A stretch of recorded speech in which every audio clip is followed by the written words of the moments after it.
الحمد لله رب العالمين والصلاة والسلام على رسوله الكريم وعلى آله وأصحابه أجمعين وعلى كل من تبعهم واستنى بسنتهم إلى يوم الدين. اما بعد، محترم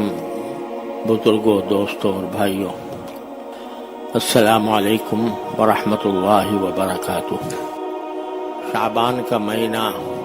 شروع ہو چکا ہے، بلکہ اس کے 12واں دن ہے۔ یہ مہینہ در حقیقت رمضان المبارک کا ایک مقدمہ ہے، اور اس کے بارے میں احادیث میں بہت سے فضائل بھی وارد ہوئے ہیں۔ ایک تو نبی کریم سرورت عالم صلی اللہ علیہ وسلم سے یہ ثابت ہے کہ شعبان کے مہینے میں آپ بکثرت روزے رکھا کرتے تھے، اور اس لیے شعبان کے ہر دن میں روزہ رکھنا مستحب ہے، بہتر ہے، اور اس پر بڑے اجر و ثواب کی امید ہے۔ اور حدیث میں یہ بھی نبی کریم صلی اللہ علیہ وسلم نے ارشاد فرمایا کہ شعبان کے چاند کا خاص اہتمام کیا کرو تاکہ رمضان المبارک کا چاند صحیح طریقے سے دیکھا جا سکے۔ اور یہ بھی حدیث میں آتا ہے کہ آپ شعبان کے دنوں کو گننے میں اتنی زیادہ احتیاط فرماتے تھے جو اور کسی مہینے میں نہیں فرماتے تھے، کہ آج شعبان کی یہ تاریخ ہو گئی، آج شعبان کا اتنے دن گزر گئے۔ اس کو خصوصی طور پر یاد رکھتے تھے تاکہ جب 29واں دن آئے تو رمضان کا چاند دیکھنے کا اہتمام کیا جائے۔ اور اس شعبان کے اندر جو 15ویں شب ہے، یعنی جو 14 اور 15 کے درمیان جو رات آتی ہے، اس کو لیلۃ البراء کہا جاتا ہے۔ اردو میں اس کو شب برات کہتے ہیں۔ شب برات نہیں ہے، برات جو دولہا والوں کی ہوتی ہے وہ مراد نہیں ہے، بلکہ براءت ہے، شب براءت۔ اور یہ رات جو ہے، اس کو بھی اللہ تبارک و تعالی نے ایک خصوصی فضیلت عطا فرمائی ہے۔ اللہ تبارک و تعالی کے اعتبار سے تو سارے دن رات ایک جیسے ہیں۔ ہر دن صبح کو سورج طلوع ہوتا ہے، رات کو غروب ہوتا ہے، شام کو غروب ہوتا ہے، پھر رات کو اندھیرا ہو جاتا ہے، چاند نکلتا ہے۔ سارے سال میں یہی سلسلہ جاری رہتا ہے۔ ہر دن ظاہری اعتبار سے دوسرے دن کے جیسا ہی ہوتا ہے، لیکن اللہ تبارک و تعالیٰ کسی خاص دن کو یا کسی خاص رات کو اپنی طرف سے کچھ تقدس عطا فرما دیتے ہیں، اور اس کو اپنی طرف سے تقدس عطا کرنے کی وجہ سے اس رات کی ایک فضیلت بن جاتی ہے، یعنی اس میں عبادت کرنے کا ثواب اور راتوں کے مقابلے میں زیادہ ہوتا ہے۔ اور اس کی بظاہر حکمت یہ ہے کہ ہم لوگ الحمدللہ 5 وقت کی نماز پڑھ لیتے ہیں، اور تھوڑا بہت اللہ نے توفیق دی تو قرآن کریم کی تلاوت کر لیتے ہیں یا ذکر کر لیتے ہیں، لیکن عام دنوں میں ہمارے بیشتر اوقات دنیاوی کاموں میں صرف ہوتے رہتے ہیں۔ کوئی تاجر ہے تو تجارت میں لگا ہوا ہے، کوئی ملازم ہے تو ملازمت کر رہا ہے، کوئی کسان ہے تو کھیتی باڑی میں مشغول ہے۔ ہم دنیا کے ان کاموں میں جو اللہ تعالیٰ نے ہی ہمارے لیے جائز بھی کیے ہیں اگر حدود میں ہوں، اور ان کو بلکہ ہمارے ذمہ ضروری قرار دیا ہے کہ بھئی تم اپنی روزی کمانے کے لیے کوئی راستہ اختیار کرو تاکہ تم اپنے آپ کا اور اپنے گھر والوں کا کوئی حق ادا کر سکو۔ لیکن ہوتا یہ ہے کہ جب ہم ان کاموں میں مشغول ہوتے ہیں تو اللہ جل جلالہ کی طرف ہماری توجہ اور ہمارا دھیان اور اللہ تعالیٰ کے ساتھ تعلق اس میں کمزوری آ جاتی ہے۔ دن رات یہی سوچ بچار ہے کہ بھئی مجھے ملازمت کرنی ہے، میری تنخواہ کتنی ہو جائے، میری بڑھ جائے۔ کوئی یہ سوچتا ہے کہ میں تجارت کر رہا ہوں تو کس طرح اور زیادہ منافع کماؤں، اس فکر میں لگا رہتا ہے، اور شب و روز اسی دھن اور دھیان میں گزرتے ہیں۔ تو جب آدمی دنیا کے اندر اتنا مشغول ہو جاتا ہے، چاہے جائز طریقے ہی سے مشغول ہو، اس وقت اس کا جو دھیان ہے وہ اپنے اللہ سے کسی قدر ہٹ جاتا ہے، اور اللہ تعالی کے ساتھ جو تعلق ہونا چاہیے اس تعلق میں کمزوری آ جاتی ہے۔ ہونا تو یہ چاہیے کہ بندے کا ہر وقت رابطہ اپنے اللہ سے استوار ہو، ہر وقت وہ اللہ کو یاد کرے، ہر وقت وہ اللہ تبارک و تعالیٰ کی نعمتوں کا شکر ادا کرے، اپنی کوئی حاجت ہو تو اللہ تعالیٰ سے مانگے، اور اس کے ساتھ مستقل رشتہ عبادت کا، بندگی کا اپنا استوار رکھے۔ لیکن ہمارے دنیاوی مشاغل چاہے وہ حلال ہی کیوں نہ ہو، وہ ہمیں اس تصور سے بعض اوقات دور لے جاتے ہیں، بھٹکا دیتے ہیں۔ تو اللہ تبارک و تعالیٰ تھوڑے تھوڑے وقفے سے کچھ ایسے دن ہمیں عطا فرماتے ہیں، کچھ ایسی راتیں ہمیں عطا فرماتے ہیں جس میں ایک طرح سے ہمیں بلایا جاتا ہے کہ تم کہاں بھٹکے جا رہے ہو، ذرا تھوڑی دیر کے لیے واپس آ جاؤ، اور واپس آ کر اللہ تعالیٰ سے اپنا تعلق جوڑ لو، اس کو مضبوط کر لو، اس کو مستحکم بنا لو۔ اس لیے اللہ تبارک و تعالیٰ کسی خاص دن کو فضیلت دے دیتے ہیں، کسی خاص رات کو فضیلت دے دیتے ہیں، اور مقصد یہ ہوتا ہے کہ دنیاوی کاموں میں الجھے ہوئے انسان کو کچھ موقع دیا جائے کہ وہ دوبارہ آ کر تنہائی میں اپنے پروردگار کے ساتھ اپنا رشتہ استوار کر لے۔ یہ مقصد ہوتا ہے۔ کبھی کہہ دیا بھائی ذوالحجہ کا عشرہ جو ہے وہ بڑی فضیلت رکھتا ہے، کبھی کہہ دیا کہ عرفے کا دن بڑا فضیلت رکھتا ہے، اس میں روزہ رکھا کرو، کبھی کہہ دیا کہ محرم جو ہے اللہ تبارک و تعالیٰ کا خاص مقدس مہینہ ہے اور اس محرم کے 10 تاریخ کو روزہ رکھا کرو، اور کبھی یہ شعبان کے اندر کہہ دیا کہ جو 15ویں رات ہے اس کو ہم نے خصوصی فضیلت عطا فرمائی۔ یہ خصوصی فضیلت ایک حدیث سے نہیں، 10 احادیث سے ثابت ہے۔ آج کل بعض لوگ یہ کہتے ہیں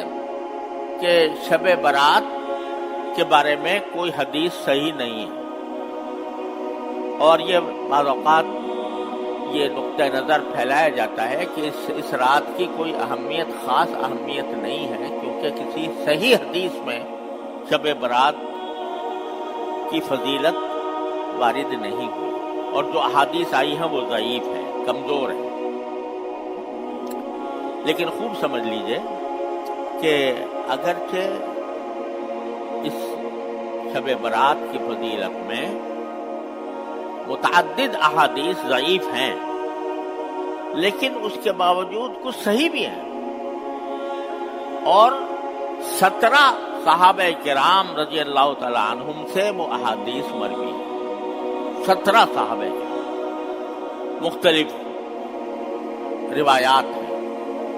جن سے اس شب برات کی فضیلت ثابت ہوتی ہے، اور پھر امت کا تعامل بھی رہا ہے کہ علماء امت اس رات میں خصوصی طور پر عبادت کرنے پر زور دیا کرتے تھے اور اس میں خاص اہتمام کرتے تھے کہ خصوصی عبادت کی جائے۔ لہذا یہ سمجھنا کہ اس رات کی کوئی فضیلت نہیں، یہ خیال غلط ہے۔ احادیث سے ثابت ہے، 17 صحابہ کرام سے احادیث اس بارے میں مروی ہیں، اور اس کی فضیلت یہ ہے کہ اس رات میں اللہ تبارک و تعالیٰ کی طرف سے خصوصی توجہ ہوتی ہے اپنے بندوں کی طرف، اور اس رات میں جب بندہ اللہ تبارک و تعالیٰ کی عبادت میں مشغول ہوتا ہے تو اس مشغولی کو اللہ تبارک و تعالیٰ تقریباً وہ درجہ دیتے ہیں جیسے شب قدر میں عبادت کا جو درجہ ہوتا ہے، تقریباً وہ درجہ شب برات میں بندوں کو دیا جاتا ہے۔ اور اس رات کے اندر بعض روایتوں میں یہ بھی آتا ہے، اگرچہ وہ اتنی زیادہ پختہ نہیں ہے، کہ سال بھر میں جو بچہ کون پیدا ہوگا وہ اس دن میں، اس رات میں لکھ دیا جاتا ہے، اور کون اس سال میں وفات پائے گا یہ بھی لکھا ہوا تو پہلے ہی سے ہے تقدیر میں، لیکن فرشتوں کو اس کی خبر دے دی جاتی ہے، یہ بھی بعض روایتوں میں ہے۔ لیکن اصل بات یہ ہے کہ اس رات کو اللہ تبارک و تعالیٰ سے تعلق جوڑنے میں استعمال کیا۔ اب ہمارے ہاں اس شیطان جب دیکھتا ہے کہ کوئی مسلمانوں کو کوئی فضیلت حاصل ہونے والی ہے تو کوئی نہ کوئی اس میں کھنڈت ڈالتا ہے، تو کھنڈت یہ ڈال دی کہ بھئی شب برات کے اندر چراغاں ہونا چاہیے، پٹاخے چھوڑنے چاہیے، اور آتش بازی ہونی چاہیے۔ یہ خامخواہ کی باتیں جس کا کوئی تعلق اسلام سے نہیں، جس کا کوئی تعلق قرآن و حدیث سے نہیں، یہ ہمارے معاشرے کے اندر پھیلا دی گئی۔ چنانچہ شب برات کا جو بہترین وقت ہے وہ ان فضول کاموں میں بلکہ ناجائز کاموں میں صرف کیا جاتا ہے۔ الحمدللہ اب اس کا زیادہ رواج نہیں رہا، کسی زمانے میں تو اس کا بہت ہی زیادہ پھیلاؤ تھا، اور ہمارے کراچی کی بوہری بازار وہ اسی میں تباہ ہوا تھا، اسی آتش بازی میں آگ لگ گئی تھی، پورا بازار تباہ ہو گیا تھا۔ الحمدللہ اب اتنا زیادہ نہیں، لیکن ہے اب بھی، تو اس سے پرہیز کرنا چاہیے۔ یہ در حقیقت ہندوؤں کی نقل ہے، ہندوؤں کی دیوالی کی نقل ہے، کہ ہندو دیوالی مناتے تھے، اس میں چراغ روشن کرتے تھے، تو مسلمانوں نے شب برات کے اندر یا چراغ کرنا اور پٹاخے چھوڑنا اور آتش بازی اس کو اختیار کر لیا، جس کی شریعت میں کوئی اصل نہیں بلکہ ناجائز کام۔ دوسرا یہ کہ کچھ خامخواہ کی رسمیں اس دن کے لیے مقرر کر لی گئی کہ بھئی شب برات میں حلوہ ضرور پکنا چاہیے، حلوہ نہ ہوا تو شب برات ہی نہیں ہوئی۔ یہ تصور بھی بالکل غلط، اس کا کوئی تعلق شریعت سے، اسلام سے، قرآن سے، سنت سے کہیں سے نہیں۔ اصل بات یہ ہے کہ جب اللہ تبارک و تعالیٰ یہ رات عطا فرمائے تو آدمی عام راتوں سے زیادہ اللہ تعالیٰ کی عبادت میں مشغول ہے۔ اس میں سب سے زیادہ افضل یہ ہے کہ آدمی اس رات میں نفلیں پڑھے، نفلیں پڑھے جتنی ہو سکے۔ ویسے رسول کریم صلی اللہ علیہ وسلم کا معمول یہ تھا کہ آپ